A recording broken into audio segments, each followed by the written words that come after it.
All across New England, hundreds of weird man-made stone structures dot the land. It's a cavern. Historians and experts have widely varying opinions on who built them and when. None of these stone monuments are stranger than what's been dubbed America's Stonehenge. A labyrinth of stone walls, chambers, and astronomical alignments located in the hills of Salem, New Hampshire.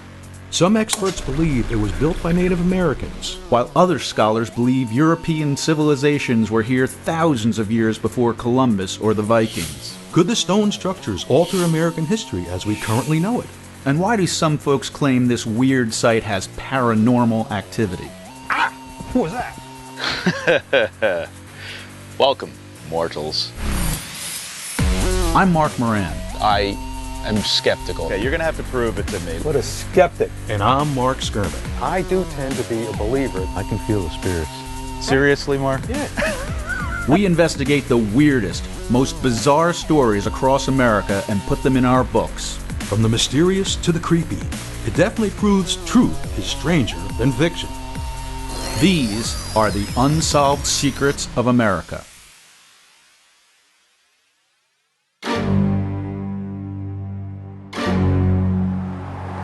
We are on our way to Salem, New Hampshire to speak with Dennis Stone, the owner of America's Stonehenge, and to see this unusual site for ourselves. What do you say we go solve this mystery?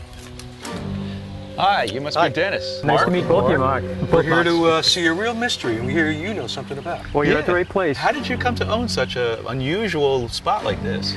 Well, my dad actually met the owner, Malcolm Pearson. He inherited this site back in 1950.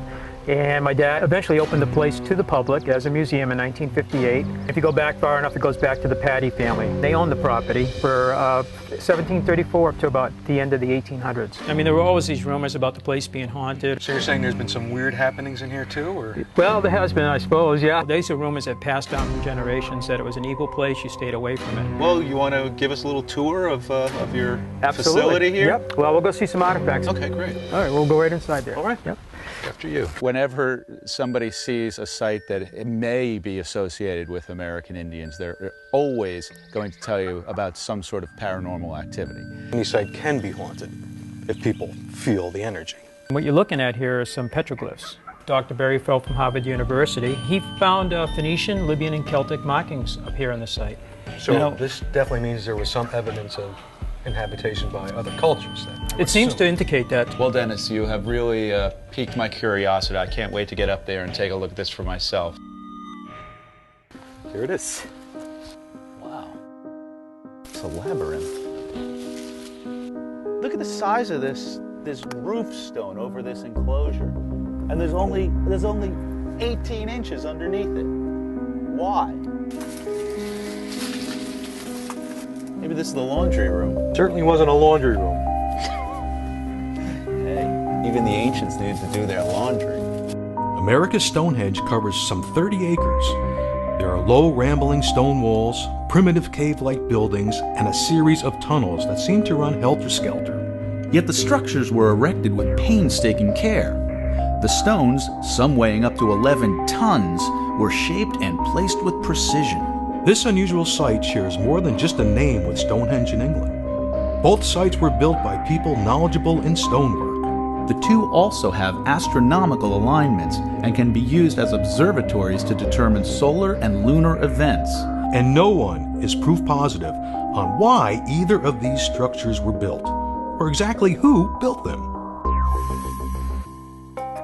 I don't think a farmer or a colonial person in America would even bother building this, because why would they? All the work that went into this, all it is a tiny little passage to the other side. I mean... Maybe they were smaller. Now you've gone too far. How they built it is still the greatest mystery to me. See how heavy these rocks really are. Let's see.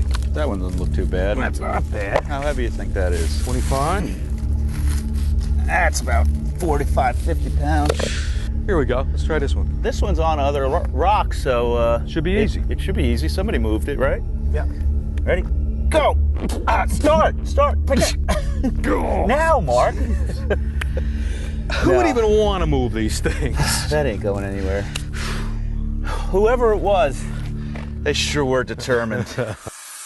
I think if this place is really more than 4,000 years old, it puts a total different perspective on American culture and history. Who was here 4,000 years ago? Oh, come on, there's been ancient civilizations thousands of years older that have built things like this. I think a better bet is much more recent. I'm thinking Nordic people maybe 1,000 years ago. I don't know. Looks old to me. That would be a question for Dr. Alan Hill, the expert. I'll have to ask him.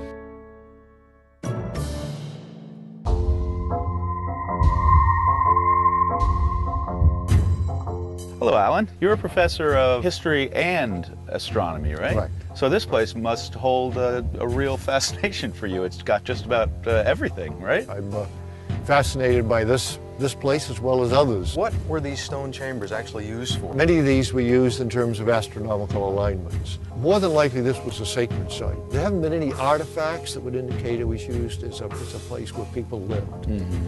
When did the first person begin to think that there were astronomical alignments involved with this seemingly random pile of rocks? Well, Dennis Stone's father, Bob Stone, became suspicious about standing stones that are out on the edge of the hill. I think it was in 1970 that he actually saw the sun set right behind that stone. I can stand next to any stone.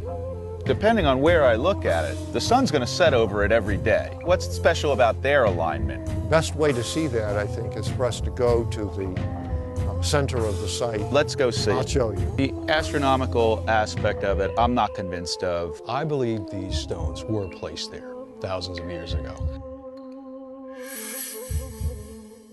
If you look at the hill up there, that's where the winter sunset occurs, right there on December 21st. Robert Stone had just opened this place for the first time. Who's to say that he didn't stand some stones to make this really more like Stonehenge in England? All these standing stones are off by just a degree or so. And what's happened over 4,000 years is the axis of the Earth wobbles. It's a 26,000 year cycle.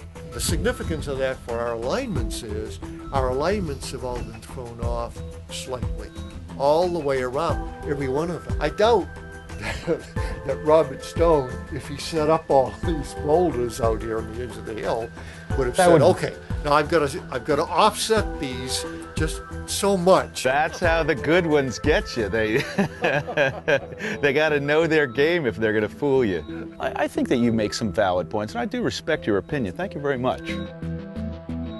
All around the world, similar astronomical calendars were created by ancient civilizations to mark important religious ceremonies. And where there are ancient religious ceremonies, there is always human sacrifice. A few archaeologists who have worked at the site believe the large stone table in the middle of America's Stonehenge could have been used for such sacrifices. It seems the only thing ancient people liked more than astronomy was cutting off the heads of their friends. Mind your head. Ah, be careful. It's a sacrificial table. Now, I'm not saying I know for sure about any of this, but it's feasible that this was the last view a lot of animals, people had. This is the right length. Yeah, it is. I mean, this is exactly the same way that autopsy tables work. Could be. Maybe you came here when you died. Drain Maybe the this was blood. like a funeral place. What if it's not as dramatic as a sacrificial table? What if it's nothing more than a way to collect rainwater? I like the sacrifice idea better. You do. Why don't you go to the Oracle Chamber and see if you can convince me that you're an otherworldly being? Oracle. Hey, Moran. You. Can you hear me? I can. How's the sound? It sounds like you're buried under a pile of rocks. The Oracle Chamber is the name given to the T-shaped room connected to the sacrificial table. Inside the chamber is a speaking tube that, as the theory goes, was used to scare the audience and the victims to believe a disembodied oracle spirit was coming from underneath the table.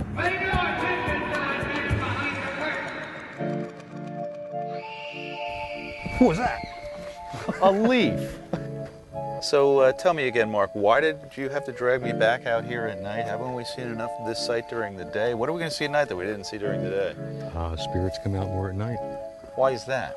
That's what our paranormal researchers tell us.